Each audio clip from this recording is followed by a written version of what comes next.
બેસાડી શ્રદ્ધાંજલિ અર્પણ કરવામાં આવી હતી। વડોદરા શહેરમાં 18/1/2024ના રોજ હરણની બોટ દુર્ઘટનામાં બાળકો અને 2 શિક્ષિકાઓના મૃત્યુ થયા હતા। ત્યારે 12મા દિવસે સામાજિક કાર્યકર કમલેશ પરમારે મુંડન કરાવીને તંત્રનું ધ્યાન દોર્યું હતું। ત્યારે અતુલ ગામેચી સામાજિક કાર્યકરે કપડા વગર નીચે જમીન પર આરોટીને તંત્રને ઝઘડવાનો પ્રયાસ કર્યો હતો। આજે હરની બોટ કાંડ દુર્ઘટનાની પ્રથમ વાર્ષિક પુણ્યતિથિ નિમિત્તે નાના ભૂલકાઓને ભોજન કરાવી શ્રદ્ધાંજલિ અર્પણ કરી અનેક આક્ષેપો કરવામાં આવ્યા હતા। સાથે જ બાળકોને સાચી શ્રદ્ધાંજલિ તંત્ર ન્યાય અપાવીને આપે તેવી આશા અપેક્ષા રાખી હતી।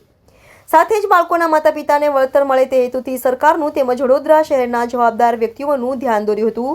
ન્યાયપાલિકા વહેલામાં વહેલી તકે ન્યાય અપાવે તે માટે નાના ભૂલકાઓને ભોજન કરાવીને ઊંઘતા તંત્રને જગાડવાનો પ્રયત્ન કર્યો હતો। વડોદરા શહેરમાં જે 18/1/2024ના રોજ જે દુઃખદ ઘટના ઘટી હતી કે હળની રેડ ઝોનની અંદર 12 બાળકો અને 2 શિક્ષિકાઓના જ્યારે મૃત્યુ થયા હતા ત્યારે 12 દિવસ બાદ મુંડન કરાવ્યું હતું અને આજે 1 વર્ષ પૂર્ણ થયું ત્યારે વાર્ષિક શ્રદ્ધાંજલિ માટે આજે અમે સામાજિક કાર્યકર દ્વારા આજે નાનકડો એક પ્રયાસ કર્યો છે, તંત્રને જગાડવાનો એક પ્રયાસ કર્યો છે કે નાના બાળકોને ભોજન કરાવીને બાળકોના આત્માને શાંતિ મળે અને 2 શિક્ષિકાઓના આત્માને શાંતિ મળે તેના ભાગરૂપે આજે અમે એક નાનકડો કાર્યક્રમ રાખ્યો છે। સાથે સાથે વડોદરા શહેર એક સંસ્કારી નગરી છે અને સંસ્કારી નગરીમાં જ્યારે પણ ગુજરાત રાજ્યના ગૃહમંત્રી હોય કે મુખ્યમંત્રી આવતા હોય ત્યારે કહેતા હોય છે કે કોઈ પણ ચમરબંધીને છોડવામાં નહીં આવે, તો અમને ચોક્કસથી ન્યાયપાલિકા પર, સરકાર પર વિશ્વાસ છે કે આ બાળકોને ન્યાય મળશે, સાથે સાથે બાળકોના પરિવારજનોને ન્યાય મળશે, સાથે કોર્ટ પર બી વિશ્વાસ છે કે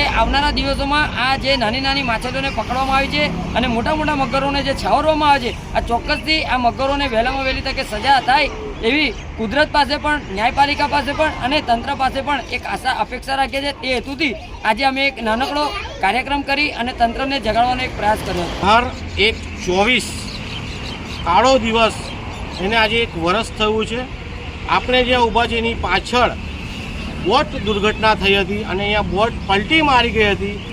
કેટલાય બાળકો ડૂબી ગયા હતા, તેમાંથી 12 બાળકો 2 શિક્ષકોના મૃત્યુ થયા હતા। આ મૃત્યુ થવાનું પાછળનું મુખ્ય કારણ કે બોટની અંદર સંખ્યા વધારે બેસાડી હતી, તેના કારણે બોટ પલટી મારી ગઈ।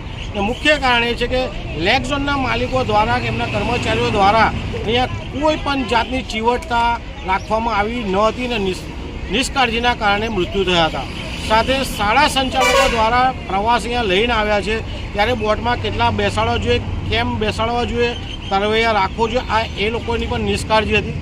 વડોદરા મહાનગરપાલિકાએ આ તળાવને ભાડાપટ્ટે આપ્યું, લેક ઝોનના માલિકોએ કોઈ જાતની તપાસો કરી નહીં અને આ મોટી દુર્ઘટના થઈ। આના માટે 3 વિભાગ જવાબદાર છે।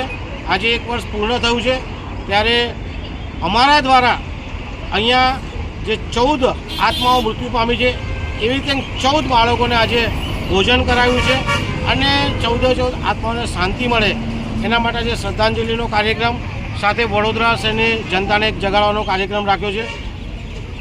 આજે વર્ષ પૂર્ણ થયું છે, ન્યાય મળ્યો નથી અને ન્યાય મળે તેવી અમારી આશા અપેક્ષા છે।